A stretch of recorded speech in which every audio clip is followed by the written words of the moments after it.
دوستو آداب، میں آپ کا میزبان ڈاکٹر امجد علی بابر اسرار اردو کے تحت آپ کی خدمت میں حاضر ہوں۔ سلام قبول کیجیے۔ آج ہمارا ایک نیا موضوع ہے، نیا عنوان ہے۔ جس سے پہلے کہ ہم آگے بڑھیں، آپ چینل کو سبسکرائب کر لیں اور اپنے دوستوں میں ضرور شیئر کریں تاکہ سب تک یہ سلسلہ پہنچ سکے اور وہ طلباء جن کے پاس یہ فیسلٹی نہیں ہے کہ وہ کسی کے پاس پڑھیں جا کر یا ریگولر پڑھ سکیں، ان تک یہ بات پہنچے تو یقیناً یہ ہمارے لیے سکون قلب ہوگا اور بہت دعائیں وہ لوگ دیتے ہیں تاکہ وہ فائدہ اس سے اٹھا سکیں۔ آج جو ہمارے سامنے کہانی ہے وہ ہے سعادت حسن منٹو کی، جس کا عنوان ہے اولاد۔ میں بغیر کسی تاخیر کے آگے بڑھتا ہوں اور آپ یہ پوری کہانی سنیے گا، اور جب آپ سن لیں گے یہ آپ کو ذہن نشین ہو جائے گی۔ اس کا تنقیدی جائزہ بھی میں اس کا خلاصہ بھی پیش کرنے کی کوشش کروں گا تاکہ آپ کے سمجھ میں بات آ جائے اور آپ کے ذہن میں رہ جائے۔ سعادت حسن منٹو کی تاریخ پیدائش 11 مئی 1917، وفات 18 جنوری 1955۔ اس افسانہ میں جس کا عنوان ہے اولاد، کردار ہیں زبیدہ اور اس کا شوہر علیم الدین، اور ایک اور عورت ہے، وہ ہے زبیدہ کی ماں۔ کہانی کا آغاز اس طرح ہوتا ہے۔ جب زبیدہ کی شادی ہوئی تو اس کی عمر 25 برس کی تھی۔ اس کے ماں باپ تو یہ چاہتے تھے کہ 17 برس کے ہوتے ہی اس کا بیاہ ہو جائے، مگر کوئی مناسب و موزوں رشتہ نہیں تھا۔ اگر کسی جگہ بات طے ہونے پاتی تو کوئی ایسی مشکل پیدا ہو جاتی کہ رشتہ عملی صورت اختیار نہ کرتا۔ آخر جب زبیدہ 25 برس کی ہو گئی تو اس کے باپ نے ایک رنڈوے کا رشتہ قبول کر لیا۔ اس کی عمر 35 برس کے قریب تھی یا کچھ اس سے زیادہ۔ صاحب روزگار تھا، مارکیٹ میں کپڑے کی تھوک فروشی کی دکان تھی، ہر ماہ 500-600 روپے کما لیتا تھا۔ زبیدہ بڑی فرما بردار لڑکی تھی۔ اس نے اپنے والد کا فیصلہ منظور کر لیا، چنانچہ شادی ہو گئی اور وہ اپنے سسرال چلی گئی۔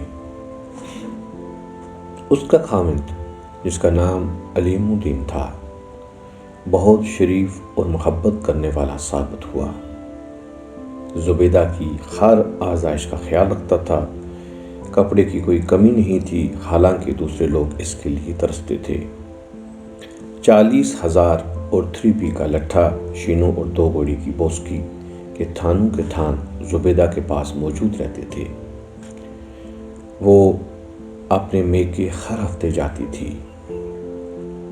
ایک دن وہ گئی تو اس نے ڈیوڑی میں قدم رکھتے ہی کیا دیکھا کہ آوازیں اندر سے آ رہی ہیں، اور اس کو معلوم ہوا کہ اس کا باپ اچانک دل کی حرکت بند ہونے کے باعث مر گیا ہے۔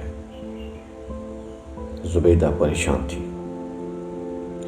اب زبیدہ کی ماں اکیلی رہ گئی تھی۔ گھر میں سوائے ایک نوکر کے اور کوئی بھی نہیں تھا۔ اس نے اپنے شوہر سے درخواست کی کہ وہ اسے اجازت دے کہ وہ اپنی ماں کو اپنے پاس بلا لے۔ علیم الدین نے کہا، اجازت لینے کی کیا ضرورت تھی؟ یہ تمہارا گھر ہے اور تمہاری ماں میری ماں ہے، جاؤ انہیں لے آؤ۔ جو سامان وغیرہ ہوگا اس کو یہاں لانے کا بندوبست میں ابھی کیے دیتا ہوں۔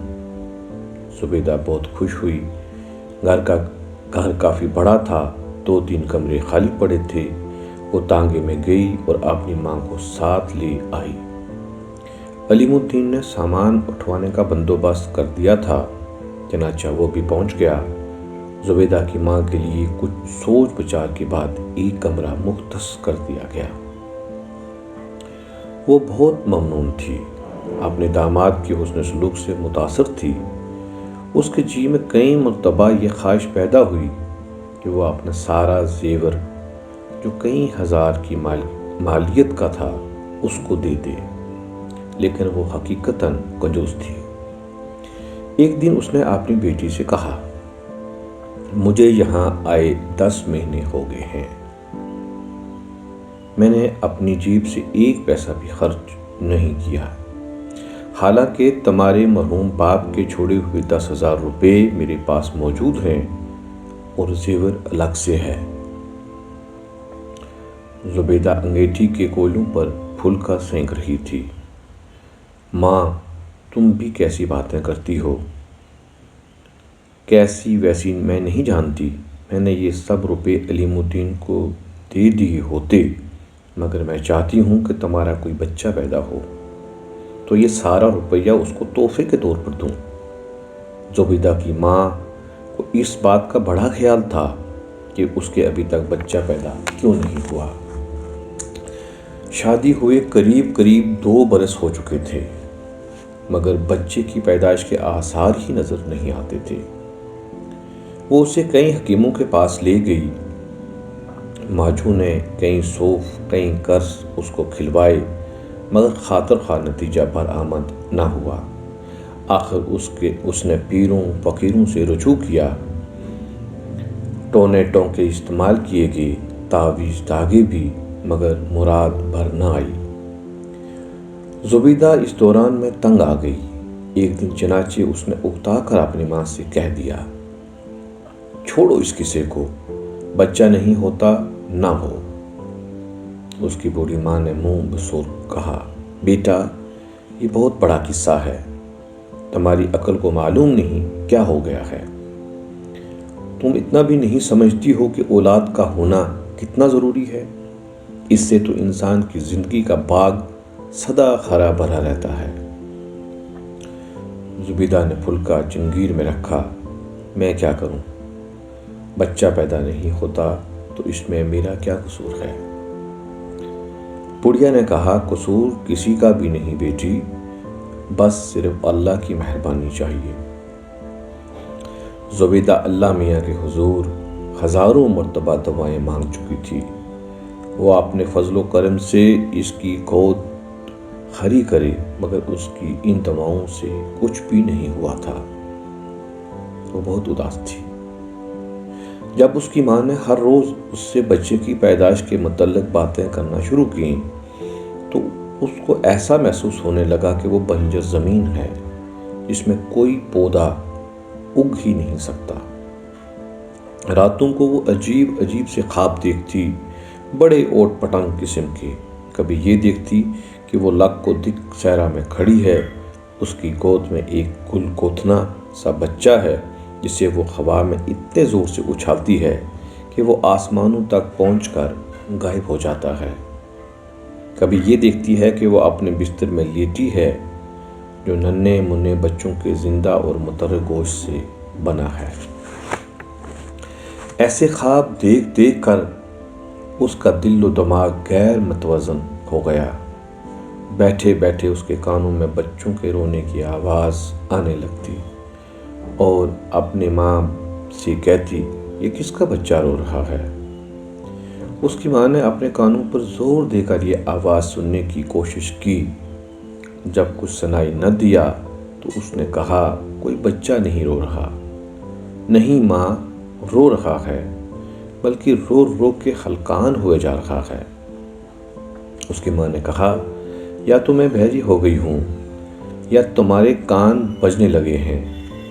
زبیدہ خاموش ہو گئی، لیکن اس کے کانوں میں دیر تک کسی نوزائیدہ بچے کے رونے اور ہلکنے کی آواز آتی رہی، اور اس کو کئی بار یہ بھی محسوس ہوا کہ اس کی چھاتیوں میں دودھ اتر آیا ہے۔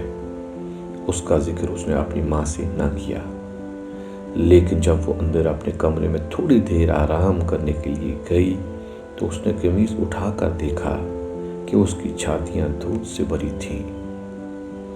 بچے کے رونے کی آواز اس کے کانوں میں اکثر ٹپکتی رہی، لیکن وہ اب سمجھ گئی تھی کہ یہ سب وہمہ ہے۔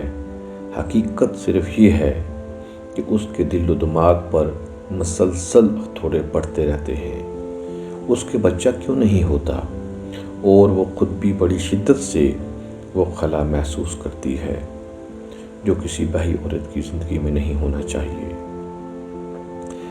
وہ اب بہت اداس رہنے لگی۔ محلے میں بچے شور مچاتے تو اس کے کان پھٹنے لگتے۔ اس کا جی چاہتا کہ ایک باہر نکل کر ان سب کا گلا گھونٹ ڈالے۔ اس کے شوہر علیم الدین کو اولاد کی کوئی فکر نہیں تھی۔ وہ اپنے بیوپار میں مگن تھا۔ کپڑے کے بیوپار بھاؤ روز بروز چڑھ رہے تھے۔ آدمی چونکہ ہوشیار تھا اس لیے اس نے کپڑے کا کافی ذخیرہ جمع کر رکھا تھا۔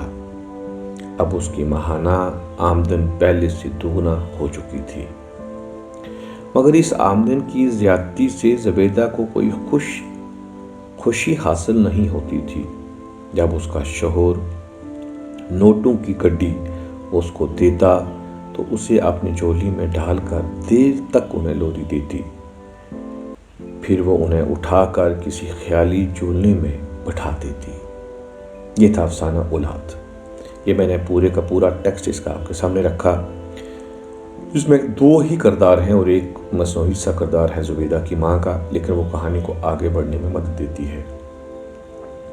زبیدہ اور اس کے گھر والے، اس کے خاوند علیم الدین کی عمر میں 10-12 سال کا فرق ہے۔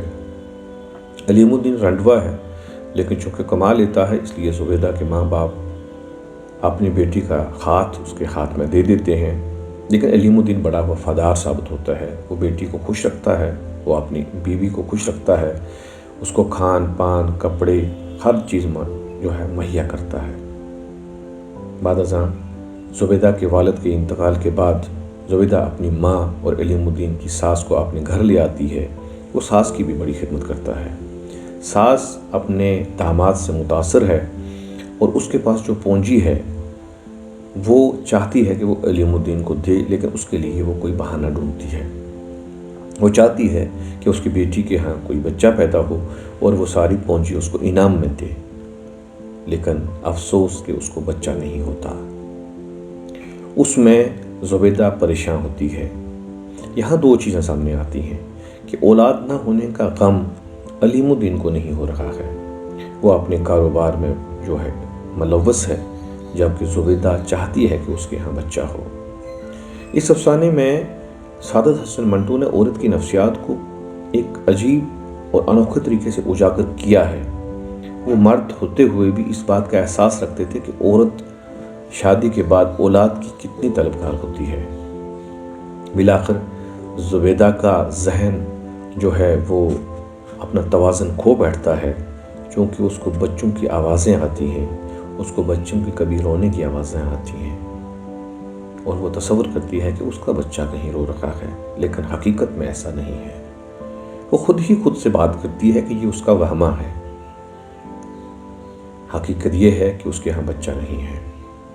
اور آخر ایسی نوبت آتی ہے کہ اس کو محلے کے بچوں کی آوازیں ستانے لگتی ہیں اور اس کا جی چاہتا ہے کہ ان بچوں کا گلا گھونٹ دے، لیکن وہ ایسا نہیں کر سکتی۔